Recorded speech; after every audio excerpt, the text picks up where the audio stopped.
Hey guys, let's make one of the OG Nigerian dishes, pounded yam and egusi. This egusi is so nice and simple to make. Let me show you how.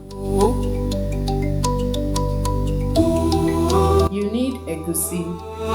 I'm using scotch bonnet, onion and pointed red pepper, salt, bullion cubes, spices, palm oil, crayfish, oporoko fish, dry fish, pomo, snail, meat offals that I have already parboiled, and cow leg.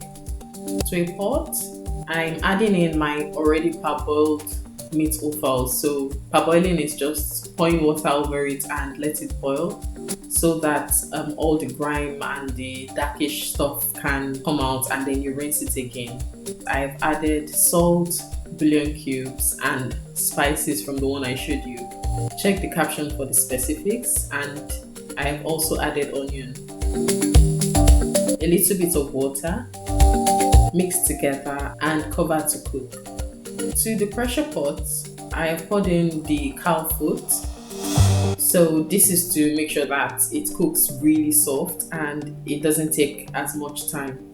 So to the cow foot, I am also adding onion. I've added some spices, bullion cubes, salt, more spices, and then some water. So I'm adding a little bit more water than is needed because it is pressure pot. I don't want it to burn. So I have mixed it together and cover it and let it cook for about 30 to 40 minutes. To my blender, I'm blending the sweet pointed red pepper, the scotch bonnet and onion. So it's really nice for you to have a lot of onion because the onion is going to make your egusi sweeter. Then I'm also blending the crayfish with the pepper, put in some water and let it blend. This can either be fully blended or a little bit rough. It really doesn't make a lot of difference. I opened the pot to check on the meat offals and then poured in my pomo, the snail and the oporoko so that it can cook and absorb spices. The water I added was not enough, so I added a little bit more water and then covered it to boil. You can also taste it for spice if you feel that your spice might have been watered down. Once it was soft, I took it off the fire. To the pot you want to cook the egusi with, pour in your palm oil and let it be fully melted before going in with your pepper mix, the one that was blended earlier. Mix together to combine and then cover to cook. So it's about 40 minutes now and I have taken my pressure pot off the fire, depressurized, and here's the result of the cow foot. To my sauce that is cooking, I have gone in with some salt and bullion cubes. So you need to cook the sauce until it's done. So once the oil starts to float on top, it is done enough for you to put in your rishi. So that's the meat offals and the pomo. I am putting it in earlier than the fishes. After about 5 minutes, I opened it again and went in with my cow foot.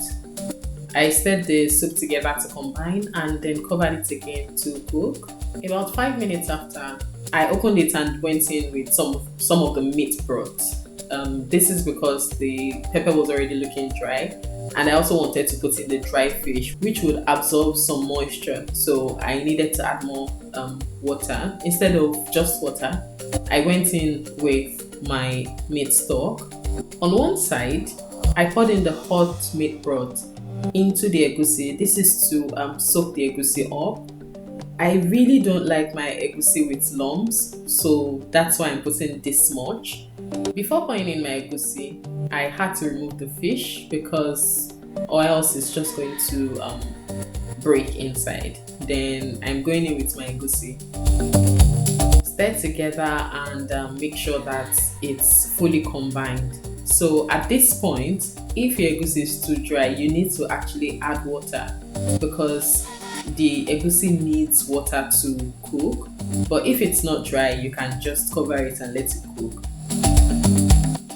So So egusi actually has a smooth texture, like a creamy texture when it is not cooked.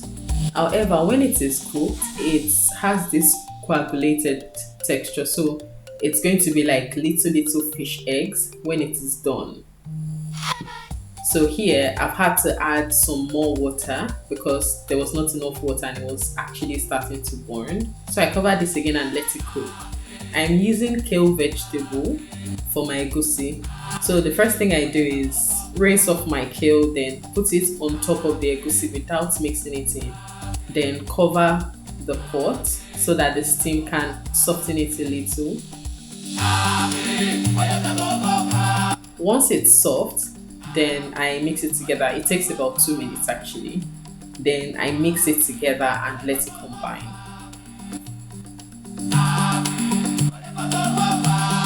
So make sure to mix your egusi well so that you don't have the egusi on one side and have vegetable on one side. I don't think that will come out too nice. So you need to really stir and let it come together. Then cover it and let it cook for an additional 5 minutes before taking it off the fire. So if you're using like kale, ugu, that will take about 5 minutes. If you're using other vegetables that are really soft, so maybe like spinach, you don't need the first process of steaming. You just need to stir it in, and that takes about 2 minutes for it to be soft enough, and then take it off the fire. To make your pounded yam the easy way, first cut your yam and then peel it. You really can cut it any way you like. I'm cutting mine into 2. If you're in a haste, you can actually make it smaller. This would reduce the amount of time it takes for it to cook. So the bigger, the more the time. The smaller, the less the time it takes to cook. Once you're done with peeling, rinse off your yam as much as possible to make sure that there is no more sand on it. Put it in a pot, pour some water, and then cover it to cook. You don't need to add any salt.